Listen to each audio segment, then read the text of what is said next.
ऊंट पहाड़ के नीचे आया है। राफेल से बच गए, ये नोटबंदी के घोटाले से बच गए, लेकिन इस जो शेयर मार्केट का जो अडानी जी से मिलकर के ये जो घोटाला किया है सेबी प्रमुख से मिलकर के, उससे ये कभी नहीं बच सकते।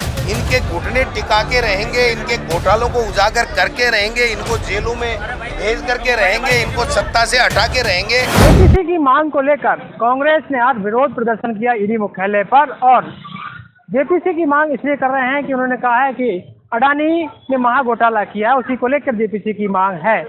कांग्रेस के तमाम यहाँ पर पदाधिकारी, विधायक, सांसद जो मौजूदा ईडी गठबंधन वो भी यहाँ मौजूद रहे, और साथ ही साथ गोविंद सिंह डोटासरा के नेतृत्व में ये पूरा प्रदर्शन हुआ। गोविंद सिंह डोटासरा ने जमकर जो है बीजेपी सरकार पर हमला बोला और कहा कि वो संसाधनों का उपयोग है, जो संवैधानिक संस्थाएं उनका उपयोग कर रही है, ईडी का इस्तेमाल लगातार वो कर रही है, डरा विपक्ष के जो लोग उनको डरा रही है, धमका रही है। सेबी के मामले में उन्होंने कहा कि सेबी का जो मामला है उसमें अडानी ग्रुप पूरी तरह से फंसा हुआ है, महा घोटाला हुआ है, उसकी जांच जेपीसी से कराए, जॉइंट जो पार्लियामेंट्री कमेटी उससे कराई जाए, जिसमें विपक्ष और पक्ष दोनों के सांसद होते हैं। आप भी सुनिए कि किस तरह से गोविंद सिंह डोटासरा ने यहाँ पर बीजेपी सरकार को ललकारा है। मैं निवेदन करना चाहता हूँ कि मोटा मोटी अगर हम कोई बात करें तो न कोई हर किसी के सेबी समझ में आता है, न हिडनबर्ग समझ में आता है, न केवल घोटाले की बात करते हैं लेकिन पूरी बात समझ में नहीं आती है। जो सेबी की जो संस्था है और उसकी प्रमुख है, पहली बात तो मैं कहना चाहता हूं कि देश में पहली बार सेबी की प्रमुख जो है वो माधवीपुरी बुच, ये प्राइवेट महिला है। पहली बार देश के अंदर सेबी के अंदर इस प्रकार की नियुक्ति हुई और ये वहीं से शुरुआत हो गई। उसके बाद में सेल कंपनियां और सेल कंपनियों के माध्यम से money laundering, accounting of fraud और विदेशी कंपनियां जो सेल कंपनियां हैं उसके माध्यम से अडानी की कंपनियों का शेयर बढ़ाना, उनकी वैल्यू बढ़ाना और वैल्यू बढ़ा करके देश के नहीं विश्व के सबसे बड़े उनको साबित करना, उद्योगपति सबसे ज्यादा पैसे वाला साबित करना, और उसके बाद में उसको देश की पूरी संपत्तियां जिसमें हमारी नवरत्न कंपनियां भी हैं, हमारे एयरपोर्ट भी हैं, और जैसे मेरे से पहले वक्ताओं ने कहा कि चाहे कोयला का व्यापार हो, चाहे तेल का व्यापार हो, चाहे वो किसी भी चीज का व्यापार हो, चाहे सौर ऊर्जा का व्यापार हो, बिजली लगाने की बात हो, चाहे कुछ भी बिजली के उपकरण बनाने की बात हो, तमाम पूरे के पूरे व्यापारों के ऊपर इनका कब्जा करा दिया। और सारी की सारी वो संस्थाएं जो 70 साल में कांग्रेस पार्टी और इस देश के लोगों ने मेहनत करके बनाई, उन कंपनियों से जो मुनाफा हो रहा है उसका एग्रीमेंट इन्होंने अडानी जी और उनकी कंपनियों के साथ करके और पूरा का पूरा धन इस घोटालों के माध्यम से अडानी बंधुओं को देने का काम किया। इन सब में सेबी प्रमुख सुप्रीम कोर्ट के कहने से जांच कर रही थी, और सेबी प्रमुख सुप्रीम कोर्ट के कहने से वो छोटी मोटी जांचें सब कर रही है, लेकिन प्रमुख जो मांग थी या प्रमुख जो घोटाला था जिसमें सेबी प्रमुख और उसके पति के शामिल होने की बातें आ रही हैं, हिडनबर्ग की रिपोर्ट के खुलासे के बाद में उसके ऊपर किसी तरीके की बात जांच नहीं की गई। मोदी जी एक दिन आए और एक दिन आकर के बोख ला करके भाषण दिया, और दूसरे दिन जाके वो यही मोदी जी हैं जो ये कहता था लोकसभा के अंदर कि एक अकेला सब पे भारी। वही मोदी जी कह रहे हैं मेरा गला पकड़ लिया, रोने जैसी शक्ल बना ली, मेरे देश के प्रधानमंत्री जी का गला घोंट लिया। अरे देश के प्रधानमंत्री जी का कोई गला नहीं घोट रहा है, आप लोगों की बिली बगत से जो घोटाले हो रहे हैं ना, उन घोटालों का उठाने का हम लोग काम कर रहे हैं।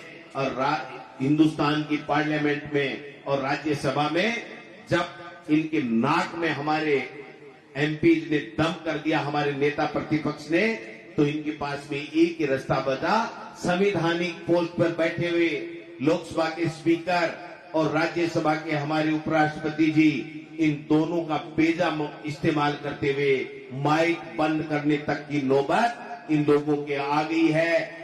छोड़ छोड़ के कुर्सी भागने लग गए हैं कि मैं सहज महसूस नहीं कर रहा हूं। आप सहज महसूस नहीं, आप तैयारियां कर लो। ये हिंदुस्तान के शेर, लोकसभा हो चाहे राज्यसभा हो चाहे प्रदेश के अंदर जहां हम विपक्ष में बैठे हैं, जहां चाहे हम सत्ता में बैठे हैं, हमारे तमाम लोग आपसे इन घोटालों का हिसाब भी मांगेंगे। आपको पूछेंगे कि आप बताइए, आज जेपीसी गठित करने में इनको दिक्कत क्या हो? क्या पहली बार हो रही है क्या जेपीसी? जनता को बताएंगे कि ये महा घोटालेबाज लोग हैं और पूरी की पूरी संपदा ये अडानी और अंबानी जैसे बड़े उद्योगपतियों को लुटाने का काम कर रहे हैं। आज आप देखिए, एक नमूना बताना चाहता हूं, छोटा सा नमूना आप देख लीजिए कि जब भारत सरकार के पास में जयपुर एयरपोर्ट था, प्रताप जी, जयपुर एयरपोर्ट था, तो वहां पर जितनी दुकानें अंदर लगी हुई थी उससे 10 गुना दुकानें अडानी को देने के बाद में और बढ़ा दी। आदमी को अगर कहीं फ्रेश होना हो, टॉयलेट की तरफ जाना चाहता हो तो भी टेढ़ा होके निकलना पड़ता है, इतनी दुकानें इस एयरपोर्ट के ऊपर लगा दी। अरे भाई शर्म करो, सब कुछ बेच दिया। कम से कम 150 के लगभग 100 पीस अडानी के आने के बाद में इस एयरपोर्ट के अंदर नई लग गई। लूटने का काम चल रहा है। ये किसके इशारे पे हो रहा है? कौन इसको कंट्रोल करेगा? जब शेयरों के अंदर आम आदमी ये देखता है कि इस का शेयर बढ़ रहा है, मुझे थोड़ा इन्वेस्ट करना चाहिए, और उसके 12 महीने 6 महीने 8 महीने बाद में पता चलता है कि वो कंपनी फेल हो गई, क्योंकि वो सेल कंपनी थी, उसका एक बार बढ़ाया गया, उसके जो वैल्यू है उसका इस्तेमाल करके बड़े बड़े एयरपोर्ट लिए गए, बड़े बड़े इंफ्रास्ट्रक्चर जो देश में खड़े किए गए नवरत्न कंपनियों के द्वारा, उनको लिया गया, और उसके बाद में उस सेल कंपनी को दिवालिया घोषित कर दी गई, और दिवालिया घोषित करने के बाद में उसका पूरा का पूरा बैंकों से जो कर्जा लिया गया था वो कर्जा माफ करा लिया गया, और जो आम आदमी उस कंपनी में शेयर खरीद करके अपना पैसा इन्वेस्ट करके अपनी बेटी की शादी करना चाहता था, अपना नया मकान बनाना चाहता था, 2 रुपए बढ़ने के बाद में वो लूटा हुआ है, न बेटी की शादी कर पा रहा है, न मकान कर पा रहा है। आज जो स्थितियां बनी हुई हैं देश और प्रदेश में, घोटाले से घोटाले कर रहे हैं। अभी कह रहे थे कुछ दिन पहले तक देश के बीजेपी के नेता, एक घोटाला नहीं पकड़ा गया, एक घोटाला नहीं पकड़ा गया।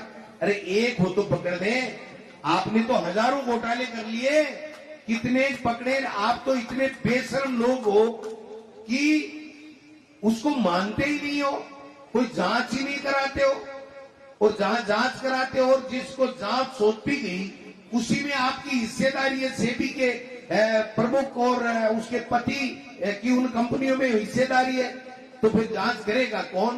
तो ये सब चीजें हमको देखनी पड़ेगी। और राजस्थान के अंदर खेला शुरू हो गया मेरे भाइयों, समझने की आवश्यकता है।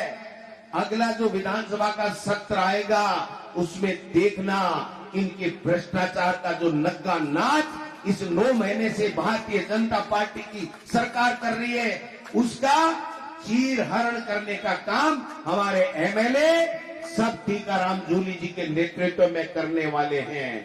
इसलिए मैं तो निवेदन करना चाहता हूं कि इस महाघोटाले की जेपीसी ज्वाइंट पार्लियामेंट्री कमेटी से जांच के लिए हम लोग आज की शुरुआत है, इसको आगे बढ़ाने का काम करेंगे।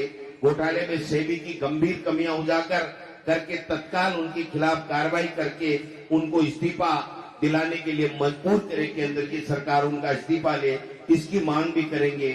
और जिन निवेशकों को नुकसान हुआ है उसकी भी भारत सरकार जिम्मेदारी ले, और सुप्रीम कोर्ट से भी हमारा आग्रह रहेगा कि स्वतः संज्ञान लेकर के आपके आदेश पे ये जांच हुई थी और वो जांच सही नहीं हुई, इसलिए उसके ऊपर भी इनके ऊपर काम करने का काम करेंगे। ये पूरा मामला था। इस मामले को लेकर यहाँ पर गोविंद सिंह डोटासरा और तमाम जो नेता थे कांग्रेस के, उन्होंने ये मुद्दा उठाया है। हालांकि देखना यह है कि जेपीसी की मांग का पूरी होती है कि नहीं हो पाती, लेकिन ईडी के सामने प्रदर्शन किया है, इसमें तमाम लोग मौजूद रहे। साथ ही साथ गोविंद सिंह डोटासरा ने बीजेपी पर हमला बोलते हुए कहा कि वो अपने ही नेताओं का विरोध कर रही है, अपमान कर रही है। जो पूर्व प्रतिपक्ष नेता है राजेंद्र राठौर, उनका एक मामला था, उनको कहा कि हाजिरी तक लगाई जा रही है। और जो नए प्रदेश प्रभारी आए राधा मोहन अग्रवाल, उन्होंने हाजिरी लगाई है, कहा है कि वो इतनी देर क्यों नहीं रुके, क्यों चले गए। इस पर भी उन्होंने चुटकी ली और चुटकी लेते हुए इतने बड़े नेता जो 7 बार के विधायक रहे हैं उनका अपमान किया है। ऐसे में चुटकी के साथ विरोध भी जताया और साथ ही साथ जो बीजेपी की सरकार है उसे ललकारा भी है।